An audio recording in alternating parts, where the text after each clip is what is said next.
乡亲啊，这2天若要搁来食烘肉，就要来撇开掉热量超磅的地类食材哦。像这个百叶豆腐，伫营养师的眼中，都是热量的大魔王，因为伊的成分有70%拢是油，烘一地食落肚361卡的热量，等于是食1碗半的白饭。另外，阁有这个智慧粿啦、天妇罗等等，伫热量的排行榜嘛拢是排伫头前。 中秋节烘肉一直烘一直食，但是你敢知影这食材内面什么人的热量上介悬？会不会是香肠啊？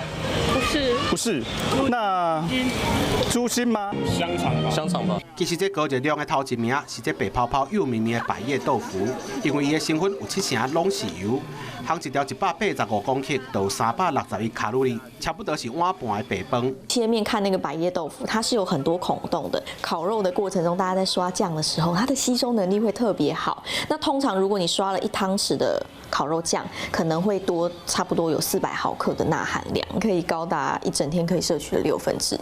那是热量第2名是智慧粿，伊的成分除了灰以外，也阁有满满的淀粉，一地都有231卡路里，等于是食1碗白饭。天妇罗、豆干这些加工的食品的热量嘛，拢超过170卡路里。建议在烤肉的时候，尽量是能选择圆形的食物，也就是你看得到这个食物本身它长什么样子的食物。